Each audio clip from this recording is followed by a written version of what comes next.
ए दिल आजमां ने आखिरकार आयनाइसा भाग जाएगी शादी के साथ। अब बारात में सारे बाराती बैठे होंगे, जहाँ पर फेरोज साहब का सर अब शर्म के मारे झुक जाएगा नाइसा के घर से भाग जाने की वजह से। वहीं पर बेरोज अपनी बीवी शीरी को बहुत ज़्यादा गुस्से हो गया, मगर अब मौके की मुनासबत से असमन की माँ इस बात को संभाल लेगी। फौरी से कह देगी बहरोज से कि भाई साहब आप इस तरह करें, मीरा की शादी असफत के साथ कर दें। वहीं पर बहरोज भी यही चाहता है, मगर असफन की ये बिल्कुल भी राय नहीं, क्योंकि असफन तो पसंद अनाइजा को करता था, मिरहा को तो बिल्कुल पसंद नहीं करता था।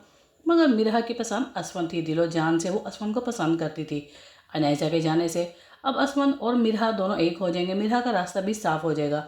वहीं पे बहरोज असफन से हाथ जोड़कर कहेगा कि मेरी बात मान जो, मेरी इज्जत रख लो, बाराती आए हुए हैं, इन सब बारातियों के सामने मेरा सर झुकने से बचा दो।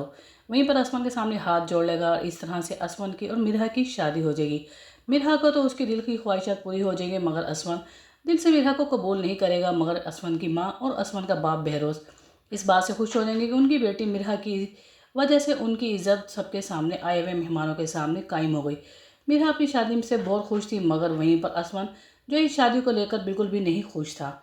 अब अनाइजा जो शारी के साथ भाग चुकी है, वहीं पर अनाइजा शारी के साथ भागने से खुश तो थी, मगर अनाइजा को ये नहीं पता कि जिस शारी की खातिर उसने अपने रईस बाप को और रईस माँ को छोड़ दिया, अब उसे वहाँ पर किस तरह से भूख का फाका काटना पड़ेगा। शारिक तो बिल्कुल ही फारिग है था काम से, वो तो लड़कियों को ठग कर अपने घर और अपनी माँ बहन का पेट पालता था।